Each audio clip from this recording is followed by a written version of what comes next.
We're beginning today Learning Target 2.1. This learning target, by the end of this learning target, you will be able to explain and identify what makes a memoir. So first, let's explore what is a memoir. So a memoir is going to be a collection of memories that an individual writes about moments or events. A memoir can either include events that have taken place in public or private in the author's life. A memoir can be a book, it can be a short story, it can be a collection of stories. Some famous examples of memoirs are the titles Night by Elie Wiesel, Barack Obama, Dreams from My Father, and Half Jewish, Half Catholic, Entirely Mexican. From the titles alone, especially with the last two, Dreams from My Father, and Half Jewish, Half Catholic, Entirely Mexican, we can see that these stories will be about personal events that took place in an author's life. A memoir is nonfiction. That means that the events are true. A person who writes a memoir is a memoirist. All right, you'll all be memoirists because we will all write our own memoirs and publish them by the time this unit is over.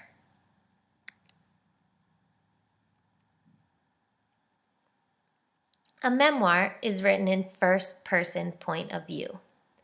That means that the author writes about their own lives from their perspective. Somebody else isn't telling their story. Authors write their own stories. They take their memories and turn them into a memoir. The narrator in the story is the author. This shows first-person point of view. Pronouns like I, we, me, and us are used throughout the story.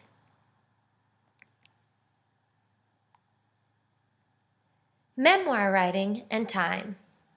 Memoirs typically focus on specific events in the author and narrator's life, such as major events in one's life, turning points like graduating high school, getting a new job, graduating college, or defining moments in someone's life.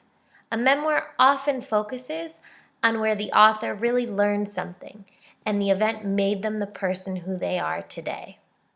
A memoir is not a timeline, and a memoir does not need to be chronological. A memoir can use flashbacks. It can jump between the present and the future. It is not a chronological order of events from birth to death.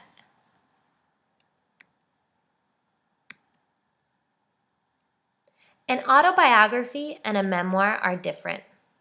They are not the same thing, although they do share certain similarities. An autobiography is a chronological story of events in life.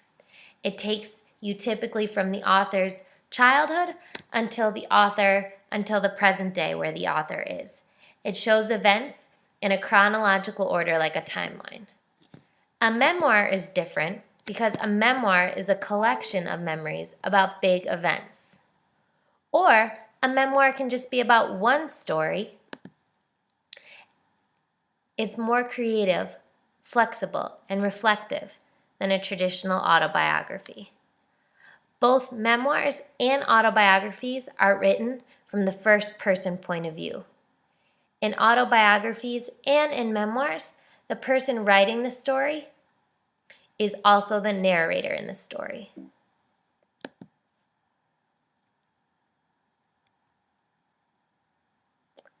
TMI, a memoir is not a confessional. There is such a thing as too much information.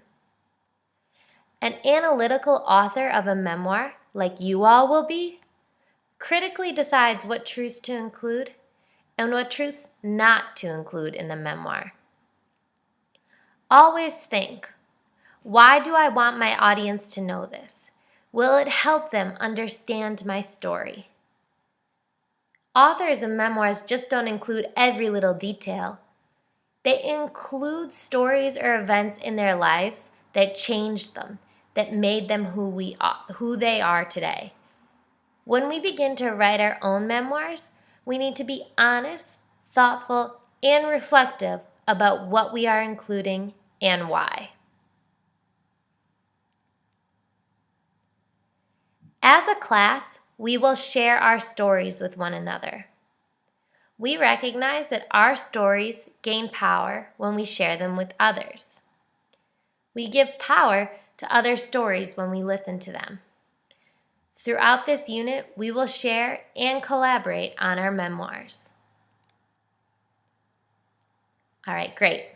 Now that we went over a few key details of what a memoir is, let's read a brief excerpt from a memoir and identify a few of the things that we learned that helps us know it is a memoir.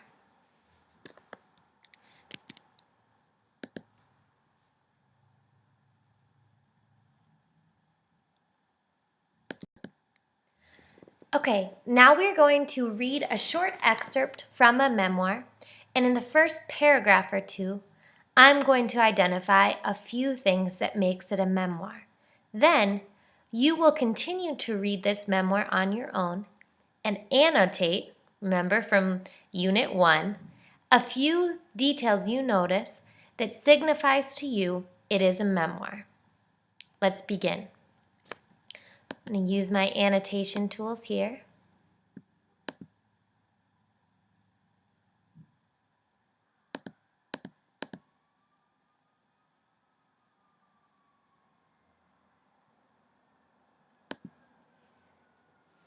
I went off to Indiana University with nothing more than $50 in my pocket and a small suitcase. So right off the bat, I'm going to underline this sentence. It's written in first person point of view. And I'm going to write a little thought bubble here.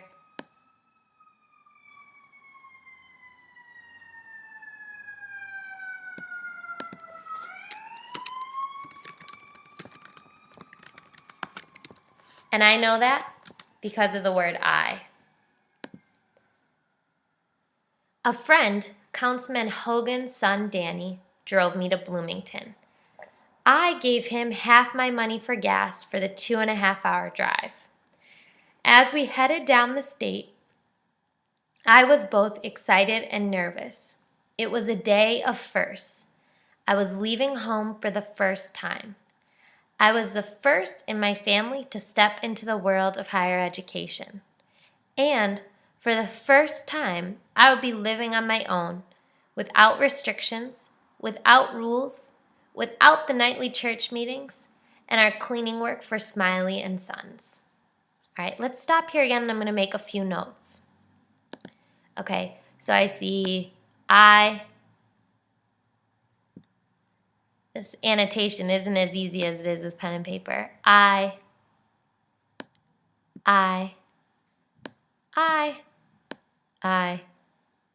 Good.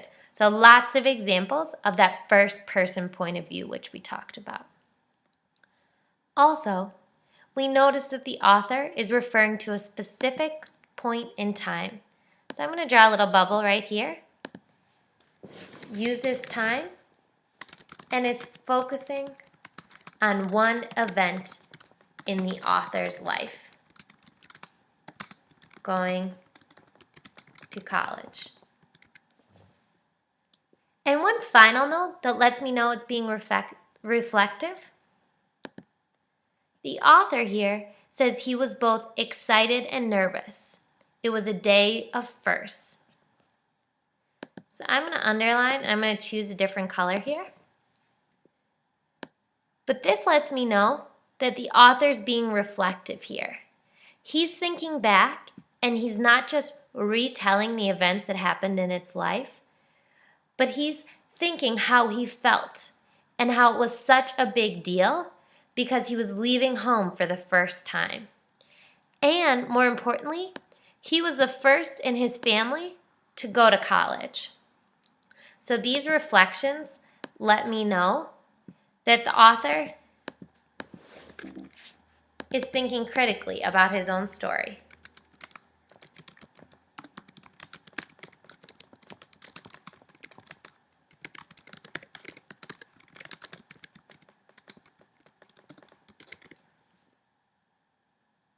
Let's read one more paragraph and I'll let you continue on your own. So, I had excelled in high school, but would I measure up in college? I had no idea what to expect. Going without my parents' approval or help didn't make matters any easier. I had no dorm assignment, no money for tuition, no financial aid. I had nothing but my letter of acceptance. So again, we see I and I. We'll go up one more paragraph. I and I. And we can see the author letting us into his head. He's being reflective